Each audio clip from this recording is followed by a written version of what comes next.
வணக்கம் நேர்களே, வணக்கம். வாழ்க வளமுடன். அதாவதுங்க, திருமண பொருத்தம் பார்க்க வர்றாங்க. நம்ம மக்கள் வந்து திருமண பொருத்தம் பார்க்க வர்றாங்க, தொடர்ந்து வர்றாங்க.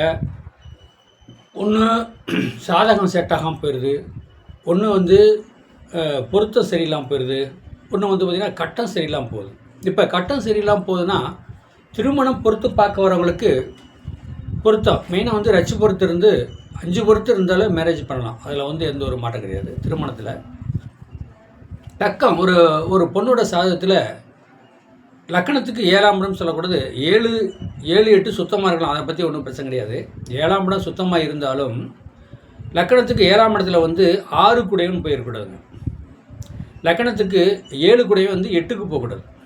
8க்கு போய் அந்த 8 குடை அந்த 7 குடையும் திசை வரக்கூடாது.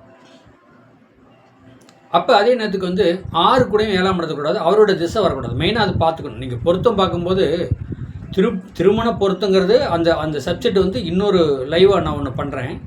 மெயினாக வந்து இப்போ பொருத்தம் பார்த்துட்டு இருக்கிறாங்க மக்கள், கல்யாணம் நடக்கவே மாட்டேங்குதுங்க, ஒன்றுமே புரியல அப்படின்னு அவங்க கேள்வி கேட்குறாங்க. 7 கூடையும் 8க்கு போய் அவன் திசை நடக்கக்கூடாது. 7 கூடையும் 8ஆம் இடத்துல போயிட்டு அந்த திசையும் வரக்கூடாது. 7 கூடையும் திசை ஓடுது அப்படின்னு போய் கல்யாணத்தை நம்ம ரெடி பண்ண முடியாது. அதே 2 கூடையும் திசை குடும்பத்துக்கு கொடுக்குறவன் அவன் போய் 12ஆம் இடத்துல போய் நின்றுட்டு பண்ணக்கூடாது. அப்போ அது திருமணம் பண்ணி வைக்கலாம், வெளியூரில் போய் பிழைக்கிற மாதிரி வரும், அந்த வெளியூர் பொழப்பை தேடி போய் வரும், அந்த மாதிரி இருக்குது.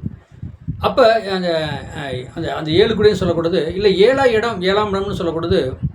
அப்போ 7ஆம் இடங்கிறது சுத்தமாக இருக்குன்னா பாவகிரகம் இருக்கக்கூடாதுங்க. அப்போ 7ஆம் இடத்துல வந்து சனி இருந்தார்னு வச்சுக்க, அப்போ அந்த பையன் நினைப்பார், நல்ல அழகான பொண்ணாக வேணும், செவத்த பொண்ணாக வேணும் அப்படின்னு சொல்லி அவள் தேடிட்டு இருப்பார். நான் நிறைய சாதகம் நான் பொறுத்த பாகையில் சொல்லுவேன், தம்பி உங்களுக்கு 7ஆம் இடத்துல வந்து சனி இருக்குது, நீங்கள் வந்து சிவப்பாக வேணும் அப்படிலாம் தேடிட்டு இருந்தால் அது நான் லேட்டாகும் தம்பி, இருக்கிறத கொஞ்சம் அனுசரித்து பார்த்து பண்ணுங்கள், ஒன்றும் பிரச்சனை இல்லை அப்படின்னு சொல்லுவேன்.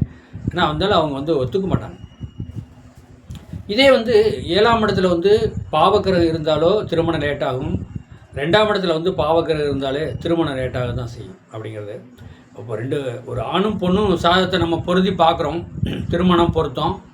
அப்போ திருமணம் பொருத்தம் அப்படின்னு சொல்லக்கூடாது. பார்த்திங்கன்னா பொருத்தம் வந்து 7 பொருத்தம் இருக்குது, 8 பொருத்தம் இருக்குதுன்னு வச்சுக்கேன். மெயினாக ரச்சு பொருந்தால் மேரேஜ் பண்ணலாம். அதெல்லாம் கட்டம் வேணுமில்லவா? கட்டம்னா அப்படின்னா கட்டம் வந்து 7ஆம் இடம் வந்து 7ஆம் இடத்துல பாவக்கிரகம் இருக்கக்கூடாது, சனி இருக்கக்கூடாதுங்க, ராகுக்கு எது இருக்கக்கூடாது, அதெல்லாம் லேட்டாக முடியும். அதே நேரத்துக்கு வந்து 2ஆம் இடத்துலையும் 2, 7 வந்து கொஞ்சம் பார்க்கணும். கிரகங்கள் வந்து பாவகிரகம் இருந்தாலே திருமண தடையை தான் கொடுத்துட்டு போகும், திருமணம் லேட்டாக தான் போகும்.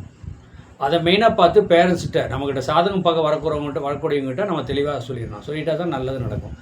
அவங்களும் வந்து பார்த்து அது எந்த மாதிரி பண்ணிக்கலாம் அப்படின்னு அவங்க ஒரு முடிவு எடுப்பாங்க அப்படிங்கிறது.